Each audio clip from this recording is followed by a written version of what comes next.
Hello everyone, welcome to the session of Anatomy of Flowering Plants NCERT exercise. Disclaimer. Learning objective. We will explore and understand the fundamental concept of the chapter 6 Anatomy of Flowering Plants by working through the NCERT exercise. So today we are going to solve the NCERT exercise, and through this exercise we will able to understand the fundamental concept of this particular chapter, that is Anatomy of Flowering Plants. Index part. The NCERT exercise question 1 to question 10 from this chapter, Anatomy of Flowering Plants. Question number 1. Draw illustrations to bring out the anatomical differences between monocot root and dicot root, A, and B is monocot stem and dicot stem. This question is coming from the NCERT section 6.2. So you have to differentiate between the monocot and dicot through diagram, through illustrations. Let us see the answer. So the first one, that is A, difference between the monocot root and dicot root.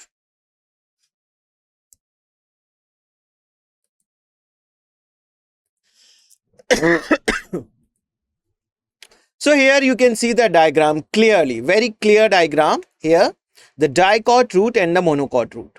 What are the differences you can see with two clear picture? See the outer epidermis. In the dicot root, you can see the number of hairs, root hairs are more from the epidermis. And in the case of monocot, the number of root emerging from the epidermis is comparatively less, right? So the diagram, we can make out this, right? And one more thing, what is the epidermis of the root called? That is the epiblema. Okay, coming to this, you can see the cortex region, and here the cortex region, this is quite compact. The just below the epidermis, you can see the cells are quite compact. Okay, but the cortex region is similar, quite similar in the case of dicot and monocot.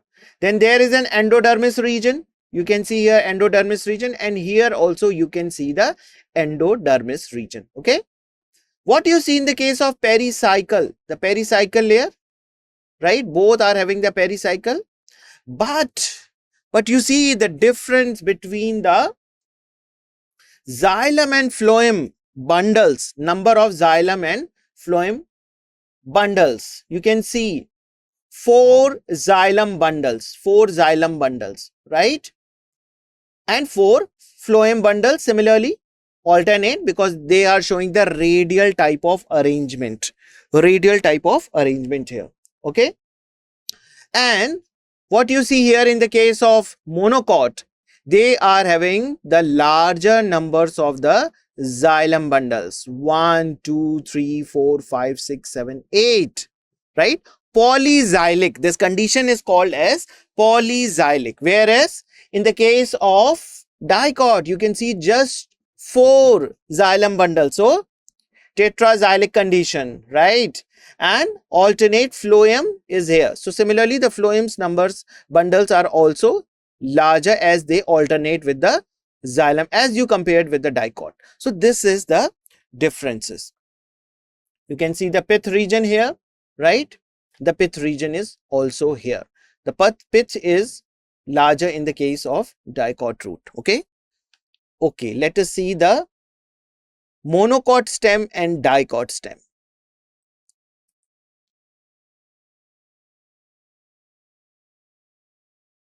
So the next figure, here we can see for the part B, right? The diagrammatic figure as well as the cellular figure is given here. You can see the monocot stem and dicot. This upper one is the dicot and this one is the monocot. You can see from the monocot, many epidermal hairs are there. That could be the trichomes. That could be the trichomes emerging out from the epidermal cells, right?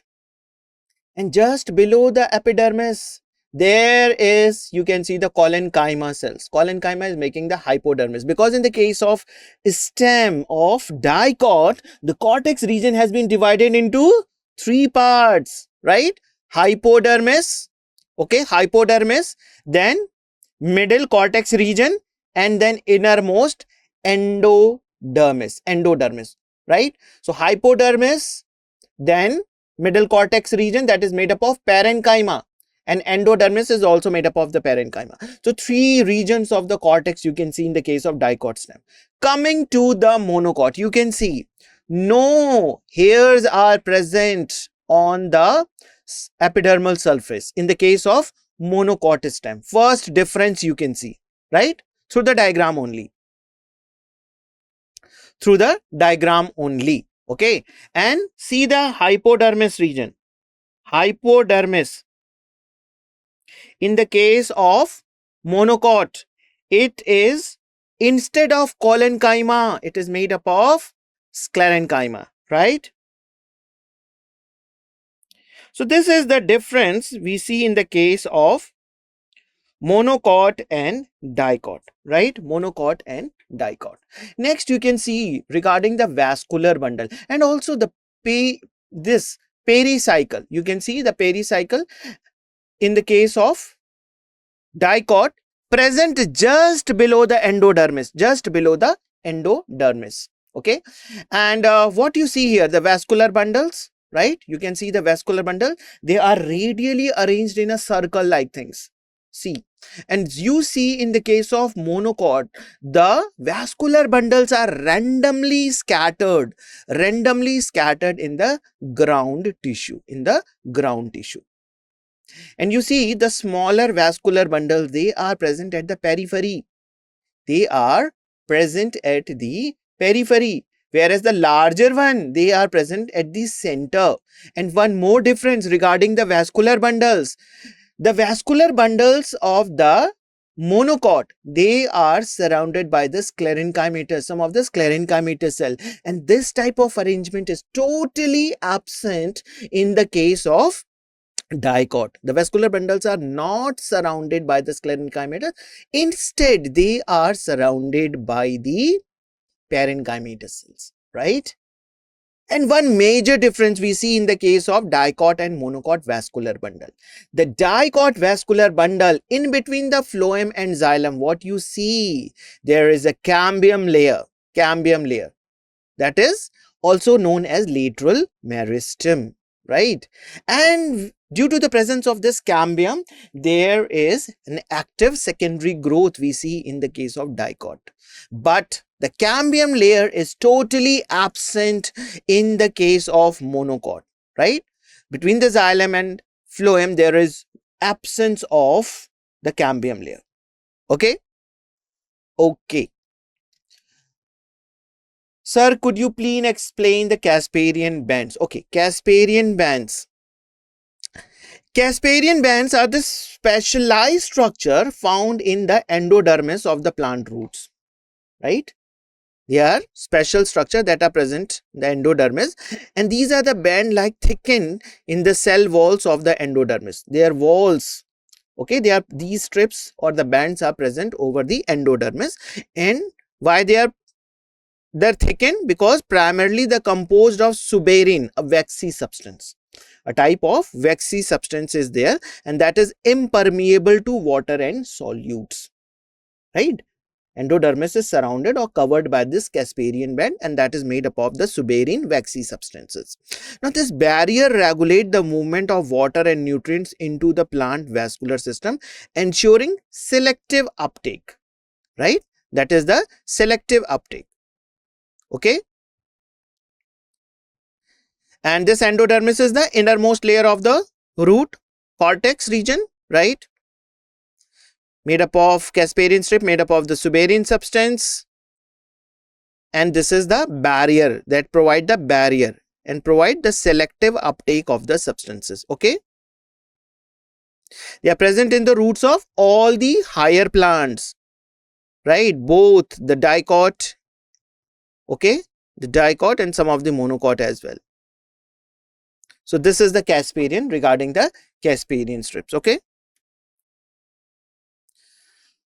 Okay. So next question.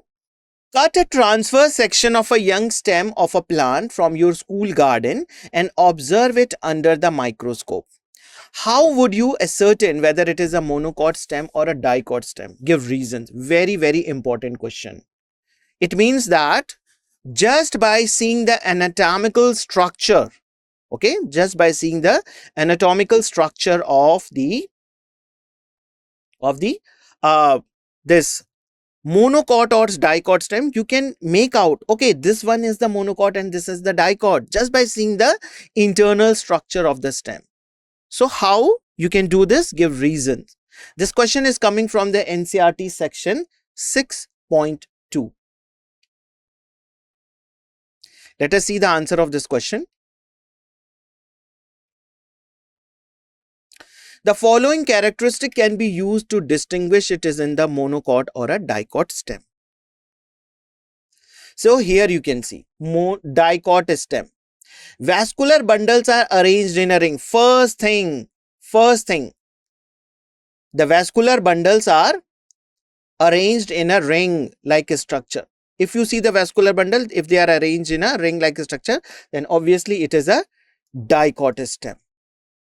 If the vascular bundles are scattered, then it is a monocot. Very easily, right?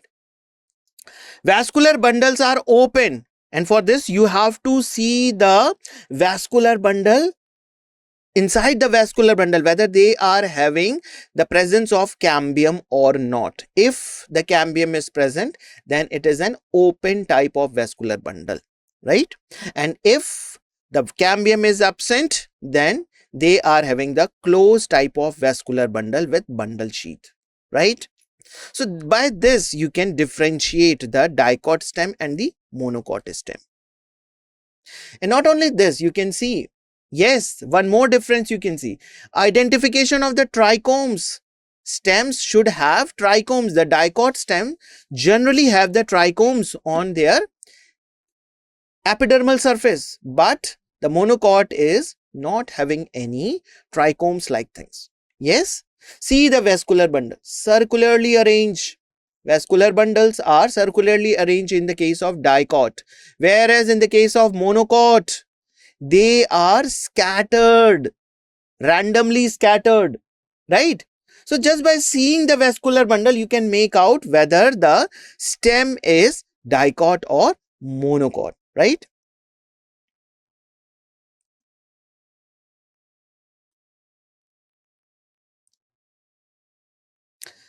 Some other features are also given. Presence of collateral, conjoint and open vascular bundle. Now, see the vascular bundle clearly. What are the other features? Suppose in the examination, if they ask to write 3-4 points. So, just by seeing the vascular bundle, 1 point you get that the vascular bundles are circularly arranged in the case of dicot. And in the case of monocot, they are scattered. But if they ask you to write 4 points, then you have to go to the vascular bundle characteristics. What is the characteristic of the dicot stem? Presence of vascular bundle, right? And these vascular bundles are collateral and conjoint. The xylem and phloem are present on the same radius, and open vascular bundle means between the vascular bundle, the cambium is present with a strip of cambium between the xylem and phloem. Okay. Now, when you will see the monocot vascular bundle, right, what you see? The presence of collateral, conjoint and closed vascular bundle, absence of cambium, and dispersed in the ground tissue that contain parenchyma. The ground tissue is made up of parenchyma in the case of monocot, and these vascular bundles are scattered randomly all over the ground tissue, right? And you can see here, see this is the ground tissue, green color, ground tissue, and how they are scattered, random. But here, The vascular bundles are clearly, they are arranged in the circular form, right?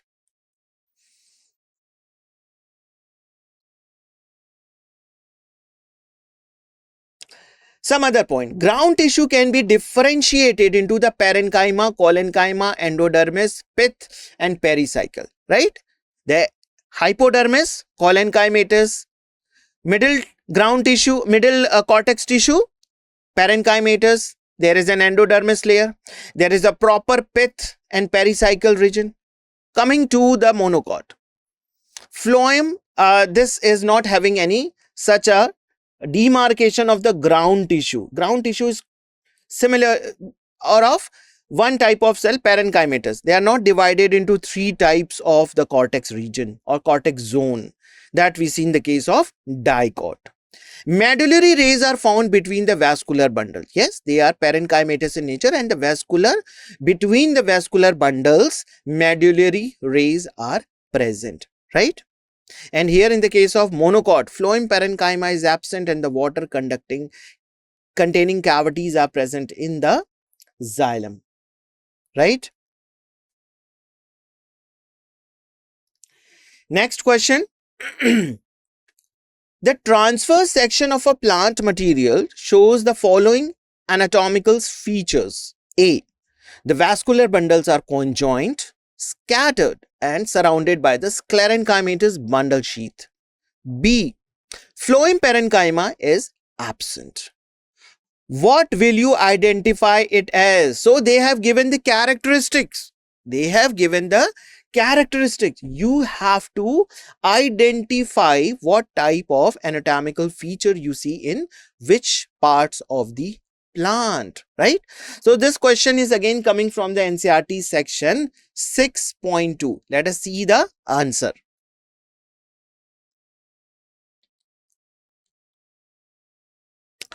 The transverse section is of monocot. So this is the answer. These feature you see in the monocot. Yes, it is because the vascular bundles are dispersed in monocot stem. They are dispersed all over the ground tissue. They are not in a proper fashion arranged. Like you see in the case of dicot, they are arranged in a proper fashion. Circularly they are arranged. But in the case of monocot, they are randomly scattered all over the ground tissue. Vascular bundles. Yes. The phloem parenchyma is not found. This is one of the feature you see in the case of monocot plant. The phloem is not having this phloem parenchyma, absent.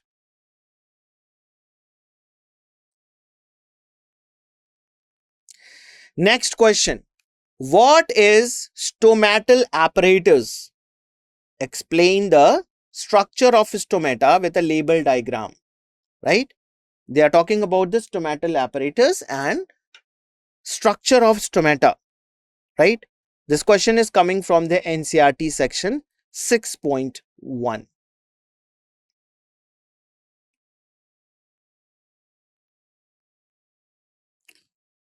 Let us see the answer. Stomata are tiny pores. Yes. Stomata are tiny pores in leaf surface. They are present in the leaf surface.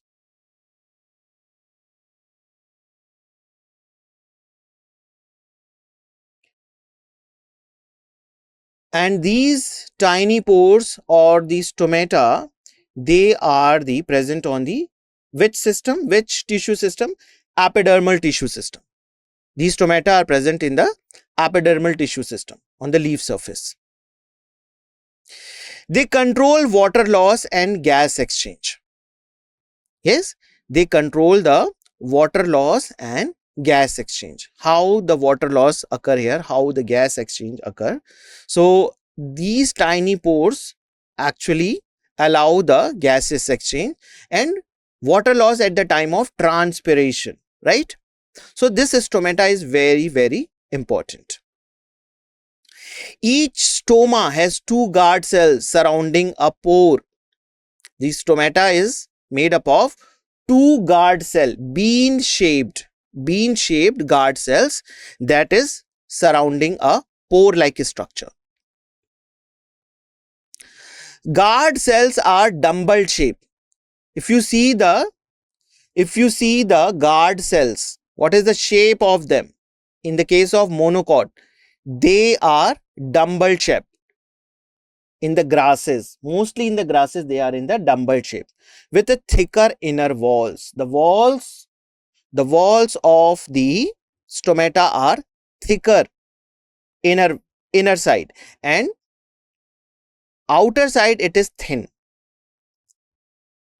This we can see from the figure also. See the first one, stomata with bean shaped, and this is the guard cell, and the guard cell shape is the bean in shape.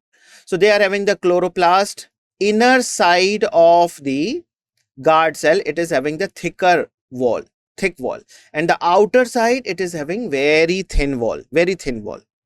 So this is a feature of the bean shaped guard cell. Now you can see these guard cells are surrounded by the subsidiary cells. They are surrounded by the subsidiary cells, right?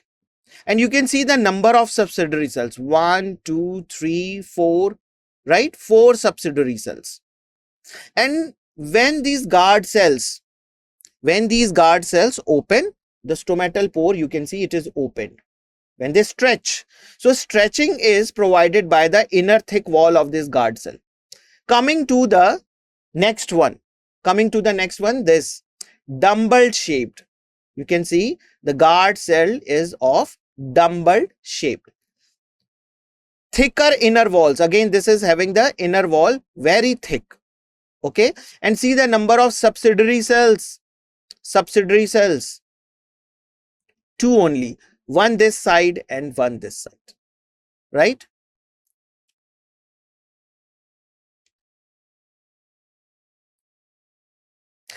Guard cells have chloroplast and control stomata. How they control stomata? Because due to the presence of this chloroplast, they can do the process of photosynthesis. And what is synthesized in the photosynthesis? Glucose, the food material, right? So this glucose can control the closing and opening of stomata because of the absorbance of water. When the sugar material increases in the guard cells, right, the water from the surrounding tissue comes to the guard cells, and these guard cells become turgid, swells up, right? And they stretch. When they stretch, the stomatal pore gets open and there is an exchange of gases, and at that time, if the sunlight is of high intensity, then they could allow the transpiration also, right? So this chloroplast is very, very important. Guard cells do have the chloroplast, and that is why they can control the opening and closing of stomata. So how you can relate that chloroplast is controlling the closing and opening of stomata? Now you can give the answer for that, right? Next point, modified epidermal cells near the guard cells are the subsidiary cells, right? Just adjacent to the guard cell, there are some cells that are called as subsidiary cells. These are the helping cells of this stomata or the guard cells. They are modified epidermal cells. The cells, actually these guard cells are what?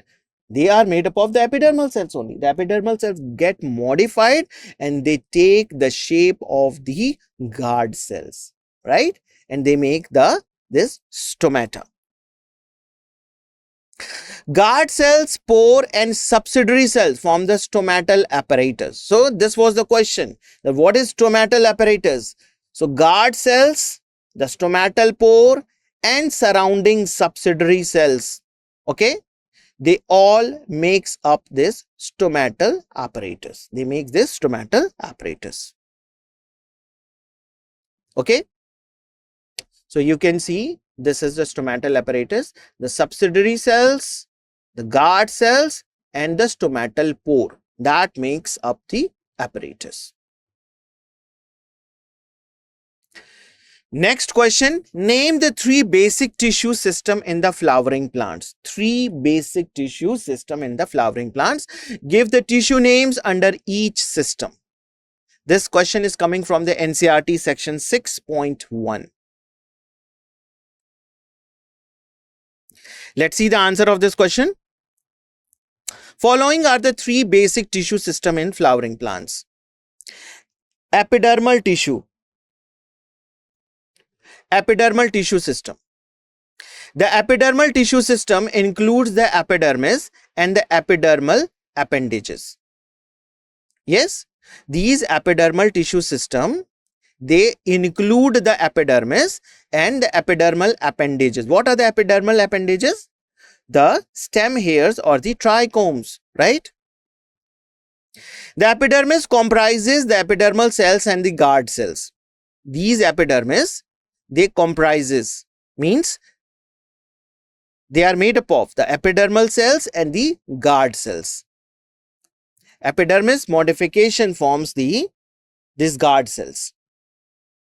The epidermal appendages includes the root hair, stem hairs, stinging hairs and glandular hair. Right? These are the modifications that comes out from the epidermal cells. Right? They forms the root hairs. Root hairs, that is the also coming from the epidermis only. That is the outgrowth of the epiblema. Stinging hair is there, right? Stem hair is there and glandular hairs are there. Some hair-like structures that are in the form of glands.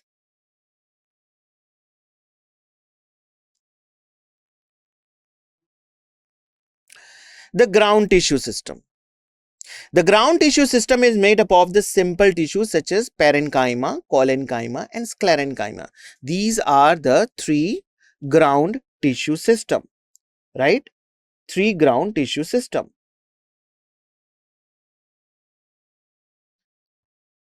Three ground tissue system that is made up of the parenchyma cells, collenchyma and sclerenchyma.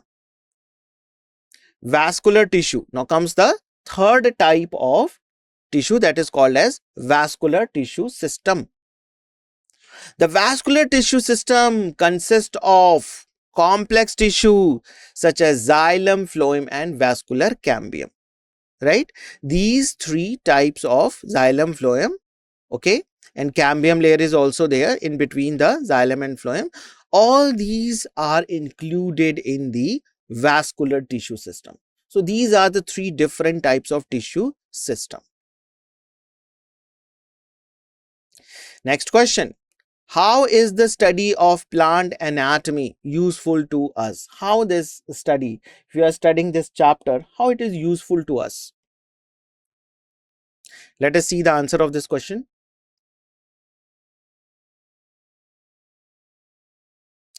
The study of plant anatomy is useful to us in the following ways. To understand the structural adaptation in the plant to the different climatic conditions. Yes, if you study anatomy, then only you will be able to understand how the plants are getting their adaptations. There are some modification we see. If you remember, we have talked about the sunken type of stomata that we see in the case of xerophytic plant. Right? In the xerophytic plant, the stomata are embedded because they have to minimize the evaporation rate or loss of water through evaporation or transpiration. Yes. So if you are not able to understand, or if you not study the anatomy of the plant, these features you will not be able to understand. Very important. And that is why the structural adaptation is emphasized here. To understand this type of adaptation, you have to study the anatomy and how these structures are helping the plant to get adapted in a different climatic conditions. Second point, helpful in identifying monocots, dicots and gymnosperms. Yes. If you are not knowing any type of plant, whether it is a gymnosperms or angiosperm or monocot plant, what you can do? You can simply cut the stem structure, take a thin slice of the stem and visualize it under the microscope. and you will be very easily able to understand if the stem is having the scattered type of vascular bundle, then this will be the monocot stem. If they are arranged in a circular, then it is called as a dicot. Yes. So in this way, you will be able to know about the type of plants if you know the anatomy. Physiological condition can be studied with the help of crop improvement. Yes. If you understand the physiological condition, right, then you can, with this, you can have an idea how to help in the crop improvement. Yes. The study of plant fibers such as flax, jute, etc. help in their commercial exploitation. You all know that the jute is a bast fiber, that is a phloem part that we use in our daily life. Yes.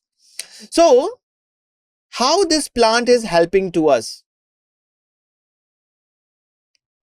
Because they are providing some fibers to you, right? So you can take out those fibers from the plant. And if you know that this plant is, we are taking about the fibers, then you can grow such type of plants. Because you are using the part of the plant that is related to anatomy. Bast fibers coming from the jute part, right? So like this, you can able to use that particular plant and grow more of such plant because you require these type of fibers. It enables the prediction of the strength of the wood which can be utilized to its potential, right? It helps you to predict what is the strength of the wood. The wood is having the strength or not just by using or seeing the anatomy of the plant. And with that, you can be able to use that particular wood accordingly. If it is very strength wood, then you can use it for making furniture or houses. If it is not such a durable, then you can make it for things like making of matchsticks or making of a basket. Yes. Next question. Describe the internal structure of dorsiventral leaf with the help of label diagram. So you have to draw the label diagram and you have to describe the internal structure of dorsiventral leaf. Let us see.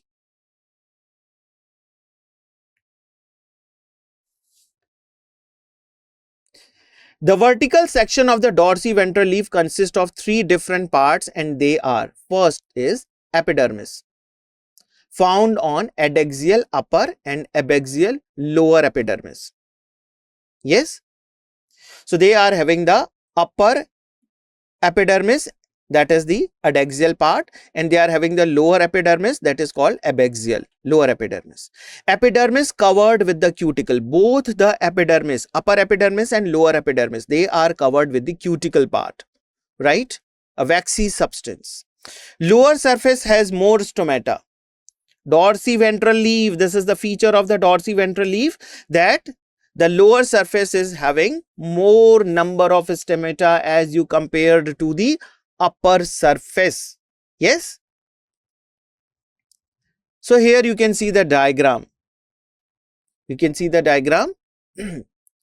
That is, they are having the epidermis region, that is adaxial epidermis, and they are having the cuticle covering over it, cuticle covering. And you can see they are having the lower epidermis, that is called as abaxial epidermis, and they are also having this cuticle covering, right? And they are having the stomata pore mostly on the lower surface of the plant. What other feature you can see here? See the palisade type of this mesophyll cells. Now in between the upper epidermis and lower epidermis, there is a mesophyll. Now the mesophylls can be divided into two types of mesophyll. The upper one, that is the palisade mesophyll, and the lower one, spongy mesophyll. The upper palisade mesophyll, they are parallelly arranged column-like cells full of chlorophyll. The spongy parenchyma, they are oval shape and they are having lot of air cavities in between. These air cavities are not present in the palisade type of mesophyll.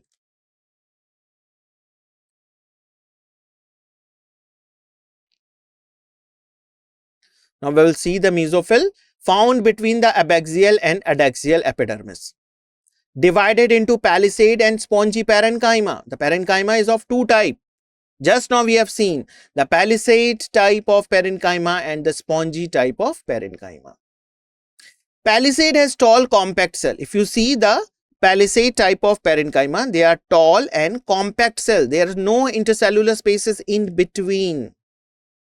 Spongy cells are round with spaces. And if you see the spongy cells, they are round in shape and with a lot of spaces in between. Contain chloroplast for photosynthesis. They are having a lot of chloroplast in these cells, right? They are meant for the process of photosynthesis. Yes, this is the major difference that we see in the case of dicot and monocot.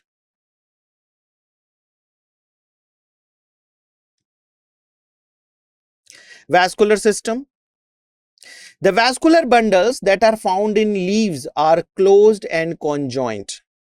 The vascular bundles that are found in leaves, they are closed type.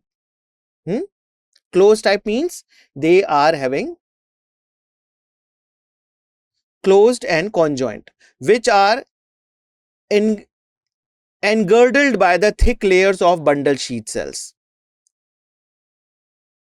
Yes, you can see this is encircled by the thick bundle sheath cells, right? Next question. What are meristems? Differentiate between the apical, intercalary and the lateral meristem based on their location and function. Provide examples of where each is found in a plant.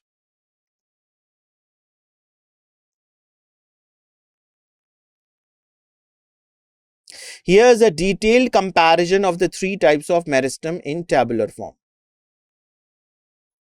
So here you can see characteristic apical meristem, intercalary meristem and lateral meristem. Location, where they are located.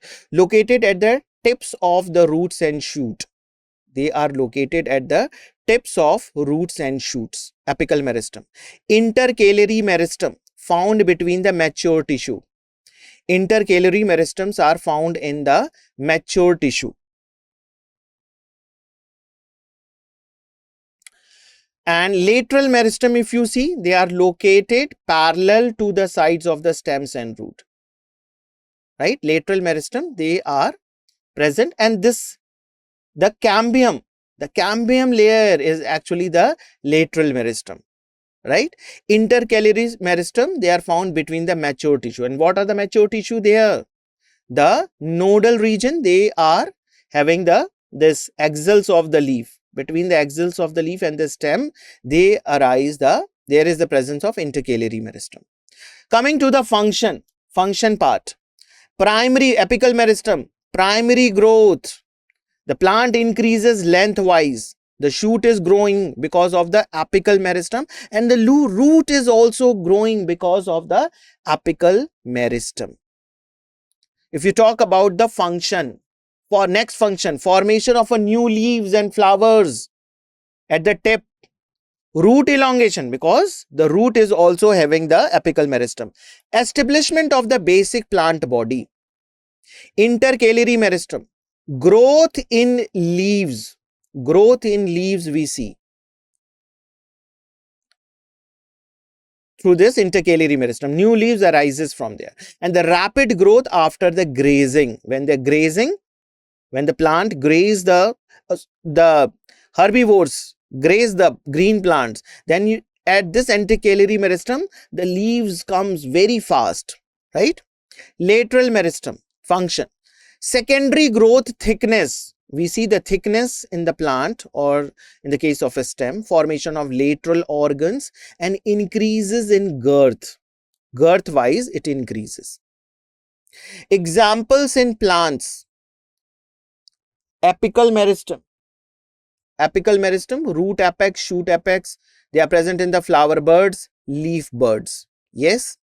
Intercalary meristem, base of grass leaves. Base of the grass leaves, this intercalary meristem is present. Nodes of bamboo. You have seen the nodes and internode in the bamboo shoots or the bamboo stem. Their nodal region is having this intercalary meristem. Grass stem joints.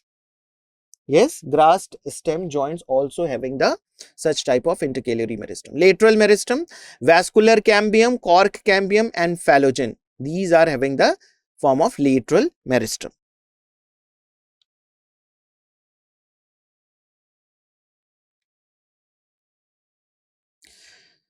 And now some more differences. Growth direction. Apical meristem always show the vertical, longitudinal direction. Whereas the intercalary meristem, it is also showing the vertical longitudinal direction. But the lateral meristem, there the growth is horizontal, radial wise. Horizontal growth we see in the case of lateral meristem. Period of activity. Throughout the plant life we see the apical meristems are active. Whereas the intercalary meristem, limited to the specific growth phases. The intercalary meristems are limited to the specific growth phases. They are not active throughout. Lateral meristem active during the growing season only, when there is a particular certain period that this time the plant grow a lot, like in a horizontal way. Then they show this secondary growth at that particular time. Cell arrangement organized in the distinct zones. They are organized in distinct zones. So they are less organized in the case of intercalary meristem and organized in the cylindrical layers in the case of lateral meristems. Types of growth: apical meristem shows the primary growth, intercalary meristem also show the primary growth, but the lateral meristem always shows the secondary growth. Next, tissue produced. What type of tissue produced by the apical meristem activity? Primary tissues, dermal tissue, ground tissue and vascular tissue. These types of tissues are formed through the apical meristem growth. And through the intercalary meristem growth, what we see? Extension of the existing tissue. Existing tissue, they show their extension. That is by the intercalary meristem. Lateral meristem, secondary tissue.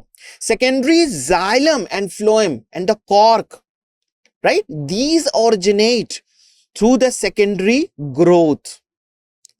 And that is the secondary tissue. Secondary xylem, secondary phloem, cork, these originate result of the secondary growth. And that is why they are called as secondary tissue, right? Next question. What are lenticels? Explain their function and where they are typically found. Let's see the answer. Lenticels are small, raised pores or the opening in the bark of the woody plant, stem and fruits. They are not only present on the stem or wood, they are present on the fruits also, right? They are very small pores or the opening like things that we see on the bark of the stem or the tree, okay, and fruit peel also. Lenticels allow for the gaseous exchange between the internal tissue and the atmosphere. So there is a gaseous exchange between the internal tissue and the atmosphere. Lenticels, right? Function of lenticels. Function of lenticels. Gas exchange. Gas exchange is there. Gas exchange is there through this lenticels. This is first function. Facilitate transpiration and respiration. Some sort of respiration is also taking place by this opening, that is called lenticels, and some sort of transpiration as well. Secondary function, this is the primary function of the lenticel. Now see the secondary function. Help to regulate the moisture level. They are helping in the regulation of the moisture level in the plants. Provide ventilation to underlying tissue. Underlying tissue, just below the lenticel, there are some sort of tissue, so they get ventilation. Can serve as a point of water absorption in some cases. Yes. Next question. Explain the role of bulliform cells in the monocot leaves and how do they help the plant cope with water stress. These bulliform cells are very, very important in the case of monocot leaves. Let us see the answer. Bulliform cells in the monocot leaves play a crucial role in helping plant respond to the water stress. Yes, these bulliform cells are present at the epidermal surface, at the top layers, and when they are filled with water, the leaf, the dorsiventral leaf is exposed. The dorsiventral leaves get exposed, right? And they get the maximum sunlight at the upper surface of the plant due to this bulliform cells. Structure and location, let us see. Large, thin-walled and colorless. This is regarding the structure.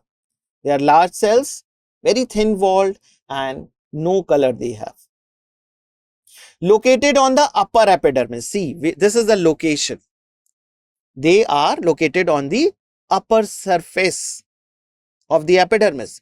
Typically arranged in group or rows. They are not present single. They are present in the either in the form of groups or in the form of rows. Most common in grasses and other monocots. So these bulliform cells are very, very common in the case of grasses and other monocots.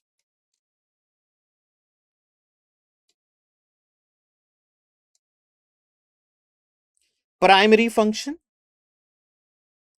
Leaf rolling and folding.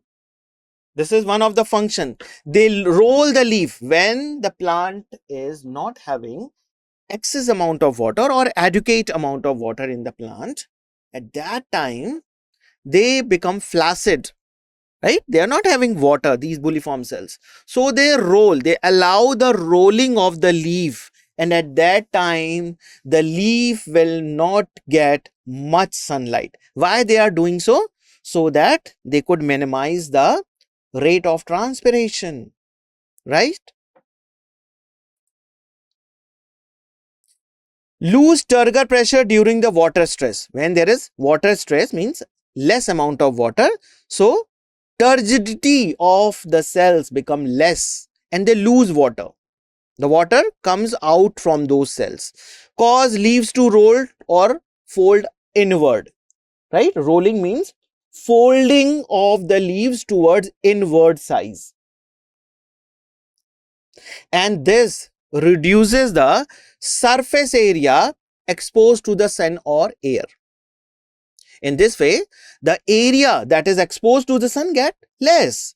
It is not exposed directly to the sun now because there is a curling of the leaves. And what happened to this? Water conservation benefits. By doing this, they can conserve the water. The plant can conserve the water.